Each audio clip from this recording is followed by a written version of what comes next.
네, 보시는 것처럼 미얀마 상황이 녹록지 않은 것을 확인할 수가 있습니다. 이 뉴스는 불과 한 7개월 전 뉴스인데요. 올해 예정되면 올해 미얀마가 정말 총선을 통해 새로운 정부를 구성해야 되지만 이 국가 비상사태를 계속해서 이렇게 연기하면서 이 군부 독재가 계속되고 있습니다. 그래서 작년에 제가 이맘때 미얀마 갔을 때보다 물가가 2배를 뛰었어요. 그렇지만 어떻습니까? 임금은 정말 그대로이고 또 일자리는 줄어드니까 이 가난한 사람들이 도둑질을 하든지 아니면 구걸을 하든지 양분화가 되어 있습니다. 그래서 전문직도 100만 원을 받지 못하는데 일반 서민들은 한 달에 10만 원도 받지 못하는 상황 속에서 이 물가가 이제 거의 우리나라 물가의 한 50%, 60%까지 온 겁니다.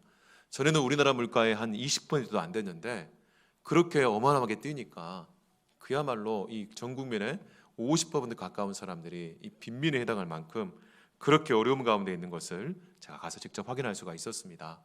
우리 성도님들 기도해 주시고 또 후원해 주셔서 지난 주일날 밤에 도착해서 금요일날 점심때 우리나라에 도착을 했습니다. 여러분, 이 미얀마 땅이 제가 갈 때요, 그날 주일날 낮에 지진이 일어나가지고 선교사님들이 사는 아파트가 통째로 흔들리고 그래서 또 많은 사상자가 난 것으로 알고 있습니다. 그리고 또 지난 8월에는 사이클론 태풍이 불어닥쳐서 그야말로 온 나라가 지금 쑥대밭이 되고 재앙이 되는 것 같은 그런 어려움 가운데 있는 미얀마를 보고 왔습니다. 여러분, 우리가 뉴스에는 자세히 안 나와 있지만 미얀마 땅이 정말 큰 땅이에요. 근데 미얀마의 제일 남쪽에 수도인 양곤이 있고 그 양곤만 좀 안전하기 때문에 외국인들의 통행이 자유롭고 저도 양곤을 다녀왔는데요. 이 중부 이쪽에 북쪽 지방은 지금도 내전 중입니다. 그래서 계속해서 사상자가 발생하고 힘들고 어려움 가운데 있는 것을 확인할 수가 있습니다. 진짜 그야말로 기도할 수밖에 없고 그야말로 미얀마 사람들 인내할 수밖에 없는 그런 어려운 상황인 것을 보게 되는 것입니다. 여러분, 그 가운데서 아침마다 묵상할 때 야고보서 말씀이 떠올랐습니다. 오늘 우리가 살펴본 것처럼 야고보서 5장 13절부터 18절까지는 기도에 대해서 이야기하고요. 그리고 7절부터 11절까지는 인내에 대해서 이야기합니다. 여러분, 이 야고보서시는요, 바로 야고보 사도가 정말 핍박과 박해 가운데 고난받는 성도들을 위로하고 그들이 이 고난과 핍박 가운데서도 어떻게 이겨낼 수 있는지를 권면하고 알려주는 서신이 바로 야고보서입니다. 그런데 이 야고보서의 결론이 무엇입니까? 바로 인내와 기도라고 하는 겁니다. 어떻게 보면 정말 너무 허망하고 기껏 이렇게 장황하게 여기까지 말씀을 줬는데 마지막 결론은 참으라는 거예요. 그리고 기도하라는 거예요. 어떻게 보면 정말 너무 뻔한 것 같고 너무 허망한 것 같지만 여러분, 영적으로 보면 절대로 그렇지가 않다는 겁니다. 이 고난과 박해 때 우리가 이 인내의 그릇을 준비하고 이 인내의 그릇에 기도를 채워나가기 시작할 때 하나님께서 놀랍게 역사하시는 것을 우리가 체험하고 볼 수 있기 때문입니다. 우리 장로님 기도해 주신 것처럼 130년 전에 우리나라의 선교사님들이 우리나라에 들어오셨을 때 정말 지금 미얀마보다 더 심각하고 어려운 때였던 것을 우리가 역사적으로 잘 알고 있습니다.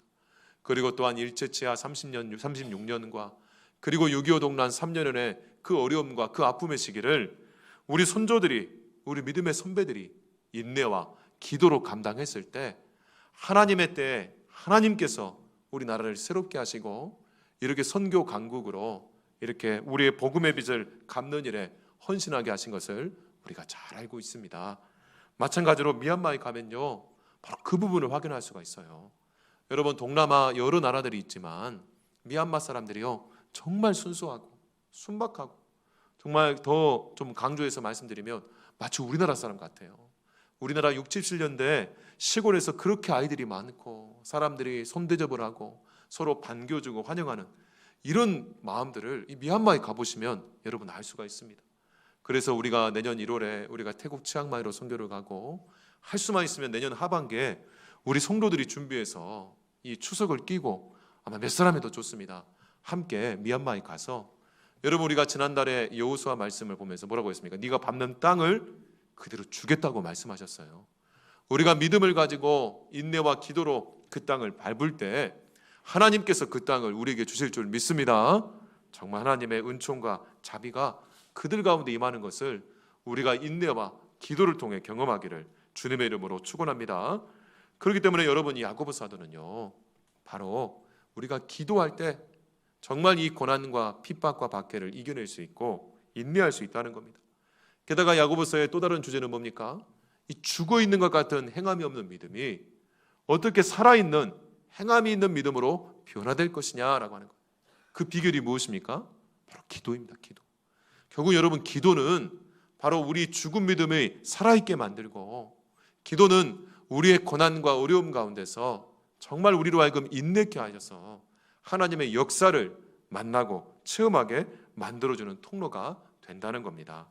여러분, 야고보서 5장 13절로 20절 말씀해 보시면 이 기도라는 말이요 얼마나 많이 나오는지 모릅니다. 게다가 야고보서 1장부터 5장까지 기도에 대해서 얼마나 많이 강조하고 있는 것을 우리가 확인할 수가 있습니다. 특별히 우리가 이 17절부터 엘리야를 정말 언급하고 있는데요, 정말 엘리야가 어떻게 그 당대 기도의 사람이 되고 기적의 사람이 되었는지 그 비결이 무엇이라고 얘기합니까? 바로 기도 때문이다라고 말씀하고 있는 겁니다. 첫 번째로 그 기도의 특징을 우리 13절 말씀을 통해 확인했으면 하는데요, 우리 13절 말씀 한번 같이 읽어보겠습니다. 시작. 너희 중에 고난당한 자가 있느냐? 그는 기도할 것이요. 즐거워하는 자가 있느냐? 그는 찬송할지니라. 아멘. 여러분, 고난의 때 기도하고 또 우리 인생의 축복의 때 찬송할 수 있는 것은 이유가 무엇일까요?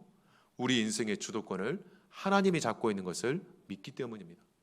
여러분, 하나님이 인생의 주도권을 잡고 있기 때문에요, 내 인생이 뜻대로 안 풀린다고 우리가 낙심하고 절망할 것이 아니라 주도권을 잡고 계신 하나님께 기도하는 은혜가 있기를 주님의 이름으로 축원합니다. 내 인생이 잘 나가고 축복 가운데 성공하고 출세할 때 우리가 인생의 주도권을 내가 잡고 있다면 어떻겠습니까? 내가 그 명예를 이루고 내가 사람들의 칭송과 그 칭찬을 다 받아들이면서 우쭐대고 교만하겠지만, 인생의 주도권이 하나님께 있는 가운데 우리가 축복을 누리고 성공을 했다고 하면 우리는 하나님께 영광을 돌리고 하나님을 높이는 찬송으로 나아가는 은혜가 있기를 주님의 이름으로 축원합니다. 여러분, 인생의 주도권을 자기가 잡는 사람, 자기 명예와 영광을 추구하는 사람은요 절대로 기도하지 않습니다. 절대로 찬송하지 않습니다. 그런데 하나님의 그 구원의 은총을 경험하고 하나님께 인생의 주도권을 드린 사람들은 어떤 상황에서도 기도와 찬송으로 나아가며 자기 인생의 집을 새롭게 세워나가는 것을 볼 수가 있다는 겁니다. 여러분, 우리 각자가 성경에서는 이제 성전이라고 얘기합니다. 여러분, 성전은 어떤 곳입니까? 바로 예배가 있는 곳이고, 성전은 기도가 충만한 곳이고, 성전은 찬송이 충만한 곳이고, 여러분, 우리가 기도하고 찬송할 때 우리 내면에 하나님의 집이 온전히 세워지는 것을 믿으시기를 주님의 이름으로 축원합니다. 바로 기도의 집을 세워야 돼요. 찬송의 집을 세워야 돼요. 이 집에 하나님의 영광이 충만하고 하나님의 놀라운 축복과 은혜가 충만할 때 우리를 만나는 모든 사람들이 우리 안에 있는 이 찬송과 기도를 통해 성령의 역사를 경험하고 성령의 충만한 은혜를 경험하기를 주님의 이름으로 축원합니다. 여러분, 우리가 기도할 때 우리 자신을 세울 수가 있습니다. 우리 옆 사람과 함께 이렇게 인사하겠습니다. 기도로 자신을 세웁시다. 기도로 자신을 세웁시다. 종교개혁을 일으켰던 루터가 그렇게 얘기했습니다. 바로 사람이 엎드리면 개와 마귀가 무서워한다. 무슨 말입니까? 여러분, 개가 막 달라들어요. 이렇게 미친 개가 달라들 때 돌을 줍기 위해 엎드리는 신용만 해도 개가 도망친다는 거예요. 마찬가지입니다. 우는 사자처럼 우리를 영적으로 치고 들어와 흔들어대기를 원하는 이 사탄 마귀가 우리가 기도하기 위해 엎드리기만 해도 당장 물러간다라고 그렇게 루터는 고백했던 겁니다. 그래서 이 마틴 루터는 죽음의 위협 가운데서 너무나 바쁘고 힘든 일상을 보내고, 그가 이 헬라어 성경을 독일어 성경으로 번역하는 정말 그렇게 바쁘고 힘든 시기를 보냈지만 그 가운데서도 뭐라고 얘기했습니까? 바쁘니까 3시간 더 기도한다는 거예요. 바쁘기 때문에 내 중심을 잃지 않기 위해서, 하나님의 은혜와 능력을 정말 잃어버리지 않기 위해서 그가 더 힘써서 기도를 하며 중심을 잡는다라는 그런 이야기입니다. 여러분, 우리가 이 고난의 때에 정말 어떻게든 이 고난을 피하고 싶은 방법과 요령과 기술을 찾는 것은 인지상정 아니겠습니까? 그런데 왜 하나님이 이 고난의 때 우리에게 기도하라고 하시는 겁니까? 우리 인생은요 방법과 요령이 필요한 것이 아니라는 거예요. 여러분, 우리 인생은 이 당장의 이 문제를 방법과 요령으로 피한다고 해서 또 다른 문제가 안 생깁니까? 또 다른 문제가 올 수밖에 없는 것이 우리 인생이라는 거예요. 이유가 무엇일까요? 바로 우리가 깨진 세상을 살아가기 때문에 이 깨져 있는 세상은요, 고난과 문제의 연속일 수밖에 없습니다. 게다가 또 우리 육체를 죄가 지배하고 있기 때문에 우리를 사로잡고 있는 이 죄는 언제든지 우리에게 문제를 일으키고 고난을 일으킬 수밖에 없다는 겁니다. 그렇기 때문에 그때그때의 문제를 해결할 수 있는 요령과 기술이 우리에게 필요한 것이 아니라 바로 이 문제의 본질이 무엇인지를 깨닫고 바로 우리 삶의 태도를 바로잡는 이 본질과 태도의 문제라는 것을 우리가 기억해야 한다는 거예요. 여러분, 우리가 기도할 때요, 당장의 요령이 떠오르지 않습니다. 당장의 기술이 주어지는 것이 아니에요. 어떤 비법이 우리에게 주어진 것이 아닙니다. 그렇지만 이 기도라고 하는 인내의 과정을 통해 하나님은 우리 인생의 본질이 무엇인지를 깨닫게 해주시고 성령께서 우리 마음 가운데 역사하셔서 우리가 인생을 살아가는 태도를 바꿔주시는 것을 믿으시기를 주님의 이름으로 축원합니다. 우리 인생의 많은 문제들은요, 바로 인생의 본질이 무엇인지를 모르고 삶에 마땅한 태도를 갖지 못하기 때문에 발생한 일이라고 해도 과언이 아닙니다. 하나님께서는 고난 가운데서 우리로 하여금 기도케 하신 이후에 바로 하나님과 대면하며 하나님과의 교통 가운데 진짜 인생의 문제의 본질을 깨닫게 하시고 우리 삶의 바른 태도를 회복시키는 것을 믿으시기를 주님의 이름으로 축원합니다. 이어서 야고보서 5장 14절로 16절 말씀 우리 함께 읽어보겠습니다. 시작. 너희 중에 병든 자가 있느냐? 그는 교회의 장로들을 청할 것이요 그들은 주의 이름으로 기름을 바르며 그를 위하여 기도할지니라.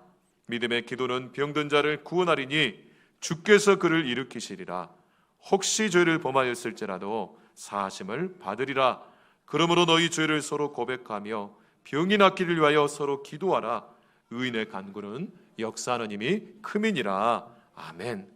여러분, 우리가 기도할 때 우리 자신을 기도의 집, 찬송의 집, 예배의 집, 성전으로 세울 뿐만 아니라 우리가 기도할 때 이 성전이 된 우리를 통해 정말 주님의 몸 된 교회를 세우고 우리 가정을 믿음으로 새롭게 세우는 것을 믿으시기를 주님의 이름으로 축원합니다. 우리 함께 옆에 또 인사하겠습니다. 기도로 우리 가정을 세웁시다. 기도로 우리 교회를 세웁시다. 네, 감사합니다. 여러분, 병든 자가 있을 때예요, 교회 장로들을 청하라는 거예요. 집으로 신방을 요청하라는 거예요. 이유가 무엇입니까? 바로 기도를 받기 위해서입니다. 여러분, 우리가 아프고 병이 나면 어디를 가야 되죠? 누구를 불러야 되죠? 의사를 부르고 구급차를 불러야 되는데 아픈 자들이 먼저 구급차를 부르기 전에, 의사를 부르기 전에 누구를 부르라는 거예요? 지금으로 말하면 목사님을 부르고 우리 믿음의 지도자들을 부르고 우리 기도하시는 장로님, 권사님, 우리 믿음의 동역자들을 요청하라는 거예요. 그 이유가 무엇입니까?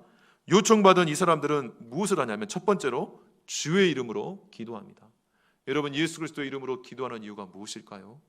예수님이 하나님께 나아가는 중보자가 되시고 우리가 예수님의 피로 한 가족이 되고 한 교회가 되고 한 가정이 되었음을 믿으시기를 주님의 이름으로 축원합니다. 여러분, 피는 물보다 진하다고 우리 가족들이 정말 한 부모님으로부터 한 핏줄 가운데 태어났지만 우리 모든 성도들은 예수 그리스도의 보혈의 피로 한 가족이 됨을 믿으시기를 주님의 이름으로 축원합니다. 그래서 여러분, 우리가 고통하는 순간에 홀로 그 고통을 감당하지 말고 우리 믿음의 식구들을 요청해서 함께 기도를 받으며 함께 위로를 받으며 함께 그 고통과 아픔을 나누라고 하는 거예요. 여러분, 이 영적인 짐, 이 고통의 짐을 함께 나누는 것만으로도 우리에게 큰 위로와 하나님의 축복이 있을 줄 믿습니다. 그리고 주의 이름으로 기를 뿐만 아니라 뭐래요? 기름을 바른다 했어요. 여러분, 이 기름이 뭔가 치료약이 아니라 여러분, 성령의 기름 부음을 상징하는 것입니다. 무슨 말입니까? 우리가 예수님의 이름으로 한 식구가 되어 예수님의 이름으로 기도할 때 우리 가운데 성령의 기름 부으심이 임함을 믿으시기를 주님의 이름으로 축원합니다. 영적인 권위를 가진 우리 주의 종들을 통해 우리 믿음의 선배들을 통해 그 기도 가운데 성령의 기름 부으심이 우리 심령에 부어지는 것을 믿으시기를 주님의 이름으로 축원합니다. 우리가 예수 믿고요, 왜 하나님이 우리를 주님의 몸된 교회의 한 식구가 되게 했습니까?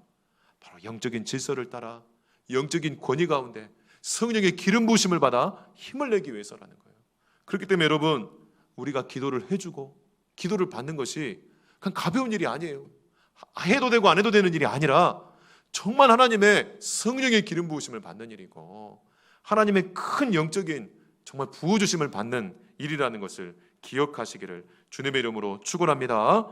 이렇게 여러분, 우리가 병들고 고통당하는 순간에, 또 병뿐만이 아니라 개인적인 어려움을 당하는 순간에 이렇게 우리 믿음의 가족들을 요청하고 믿음의 영적인 권위자들을 요청해서 기도를 받고, 또 우리가 기도할 때 정말 이렇게 우리가 공동체를 세우게 된다는 겁니다.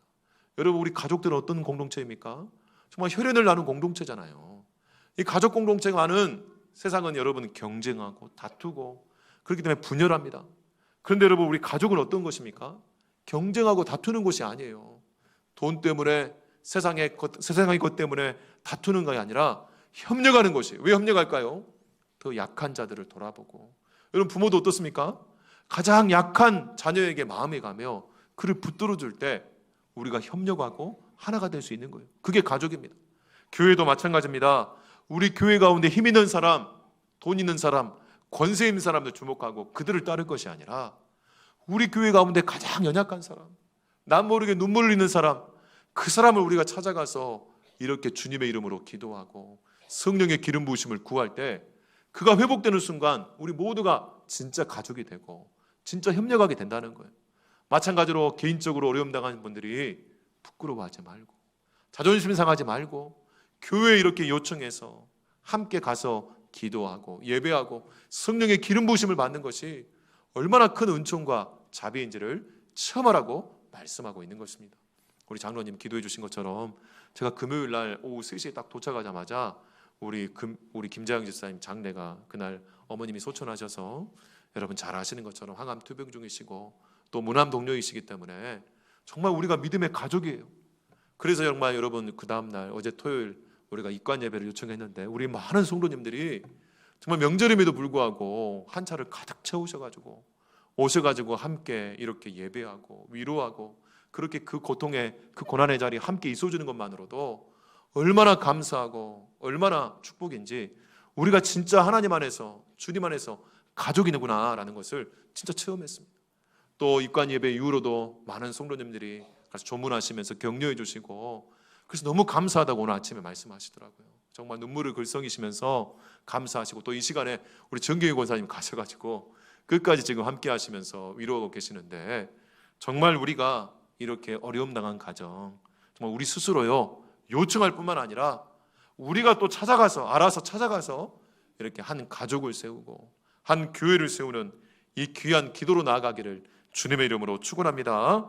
그래서 믿음의 기도는 뭐라고 했습니까? 병든 자를 구원하리니. 여기서 믿음의 기도는요 2가지 의미가 있습니다.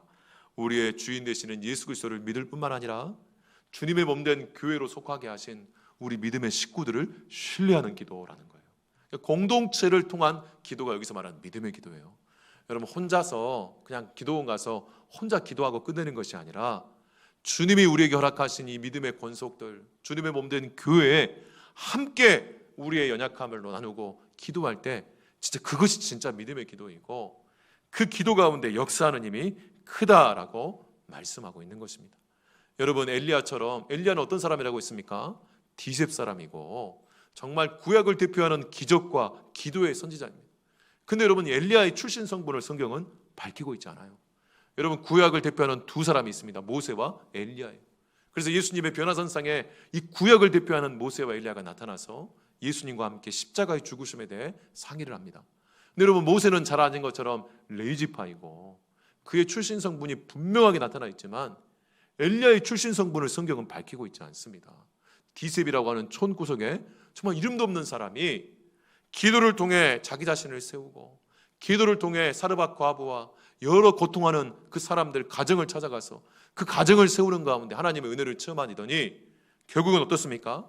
이 사람이 그 나라의 민족을 세우는 그 기도자로 선지자로 부름받는 것을 우리가 볼 수가 있는데 이 엘리야의 출신 성분을 우리가 알 길이 없어요. 뭔가 랍비로서 말씀을 배운 기록도 없고 그가 어디 선지학교에 나온 기록도 없어요. 그야말로 제야에서 하나님을 만나고 자신을 세우고 가정을 세우고 교회를 세우는 바로 그런 사람이라고 할 수 있습니다. 바로 그 엘리야처럼 의인의 간구, 역사하는 그는 은혜 강구가 어떻게 가능합니까? 이 공동체를 세우는 이 믿음의 기도를 통해서 가능하다라고 하는 겁니다. 그렇다면 여러분 3절, 우리 10절, 11절 우리 한번 같이 읽어볼까요? 10절, 11절 마지막으로 한번 읽어보겠습니다. 시작. 엘리야는 우리와 성정이 같은 사람이로되 그가 비가 오지 않기를 간절히 기도한즉 3년 6개월 동안 땅에 비가 오지 아니하고 다시 기도하니 하늘이 비를 주고 땅이 열매를 맺었느니라. 아멘. 여러분 이 기적의 사람 엘리야가 뭐라고 합니까? 성정이 우리와 같은 사람이다. 한마디로 말하면 우리하고 다른 별종이 아니라는 거예요. 우리보다 똑같거나 우리보다 더 못한 사람이라는 겁니다. 그런데 이 엘리야는 어떤 사람이에요? 기도를 통해 하나님을 만나고 자기 자신을 세운 사람이고, 기도를 통해 아까 말씀드린 처럼 병든 자들, 고통하고 아픈 자들을 찾아가서 그들을 기도 가운데 가정을 회복시키고 교회를 회복시키는 바로 그런 기도의 사람이었다는 겁니다. 오늘도 마찬가지입니다. 저 같은 목회자와 우리 살아가는 우리 정말 장로님들, 직분자들, 중직자들은 바로 이런 기도의 사람이 되어야 할 것을 믿으시기를 주님의 이름으로 축원합니다. 우리에게 기도 가운데 성령의 기름 부으심이 있어야 돼요. 제가 이번 정말 미얀마 방문을 하면서 정말 가자마자 월요일부터 이 선교사님들 수련회가 있는 거예요. 저는 예상치도 못했는데. 그래서 이 어려운 땅을 위해서 선교사님들이 100여 명이 모여서 간절히 기도하는 그 현장에 끼어가지고 이틀 동안 저도 참여하면서 같이 기도했는데요. 정말 하나님의 이 성령의 기름 부으심이 너무나 강력하더라고요. 그래서 정말 제 육신의 어떤 상처와 아픔은 말할 것도 없고 제 10년 가운데 하나님께서 부어주시는 것을 경험하면서 얼마나 감사했는지 모릅니다. 그래서 이렇게 우리가 미얀마 선교, 선교라고 할 것도 없죠. 제가 다 방문해서 은혜 받고 격려 받고 돌아왔는데 내년 이맘때 또 이사회를 꼭 가고 싶습니다. 가는데 저 혼자 가는 것이 아니라 우리 장로님들, 권사님들, 또 할 수만 있으면 우리 청년들과 우리 정말 우리 다음 세대 우리 자녀들하고 꼭 갔으면 좋겠다라는 그런 마음을 주시더라고요. 그래서 갔더니 정말 힘들어요. 비포장 도로에 전기가 안 들어오고, 작년에는 치앙마이 갔다가 미얀마 가서 미얀마에 있는 날은 3일도 안 됐는데 이번에 일주일 동안 미얀마에 있으니까 좀 힘들더라고요. 근데 사람들이 너무 좋은 거예요. 그래가지고 여러분 인천공항 딱 들어와서 우리나라 들어오니까 참 우리나라가 참 살기 좋은 나라구나, 우리나라 정말 좋은 나라구나라는 것을 새삼 느끼지만 정말 이 미얀마 땅에서 받았던 그 사랑과 정말 그 감동을 잊을 수가 없습니다. 그래서 우리가 선교를 가는 것 같습니다. 그래서 우리 사랑하는 성도님들, 늦은 시간이지만 정말 우리가 이 선교를 위해서 여러분 기도해 주시고, 아까 우리 시무 선교사님처럼 또 여러 선교사님들처럼 우리가 우리 인생 가운데 할 수 있는 최고의 축복이 이렇게 선교하는 것이다라는 것을 제가 새삼 깨닫게 되었습니다. 우리 말씀 생각하면서 잠깐 기도하겠습니다. 정말 하나님께서 미얀마 땅에 이 정말 힘들고 어려운 땅이지만 오히려 힘들고 어렵기 때문에 그것 가운데 복음의 역사가 있고 하나님의 강력한 선교의 역사가 있는 것을 제가 보고 왔습니다. 하나님 이 땅 가운데 하나님의 은혜를 허락하여 주시고 정말 하나님 저 초록 어린 눈망울 어린 이 아이들이 정말 복음 안에서 비전을 발견하고 하나님의 사람으로 준비가 되어서 이 미얀마 땅이 바로 104년 전 우리나라 같지만 정말 하나님의 은혜 가운데서 우리나라 이상되는 하나님의 복음의 나라, 하나님의 선교의 나라가 될 수 있도록 하나님 축복해 주시라고, 이 명절의 기간에 또 고난과 어려움 가운데 우리 성도들 인내와 기도를 통해 정말 하나님의 엘리야의 기적의 능력을 체험하고 경험할 수 있게 해달라고 우리 함께 기도하겠습니다. 하나님 아버지 감사합니다. 주님 진심으로 사랑하시는 우리 귀한 성도들, 오늘도 성령의 놀라운 은혜와 은총 가운데 예배드리기 위해 이렇게 모이게 하시고 고난 가운데서도 인내하며 주의를 위해 힘쓰고 헌신하며 아버지 하나님 앞에 기도함으로 나아가게 하심을 진심으로 감사드립니다. 우리 인생의 고난의 때, 그 험난한 때 우리가 어떻게 할 수 없지만 우리 인생의 주도권을 하나님께 맡기고 기도와 찬송으로 하나님이 하시는 것을 보고 체험하고 만방의 그 은혜와 능력을 알리는 축복의 통로들이 되게 하여 주시옵소서. 기도를 통해 우리 자신을 세울 뿐만 아니라 우리 가정과 교회를 세우고 이 나라와 민족을 세우며 열방을 세우는 엘리야 같은 주의 종으로 쓰임받게 하여 주시옵소서. 감사드리며 예수님 이름으로 기도하옵나이다. 아멘.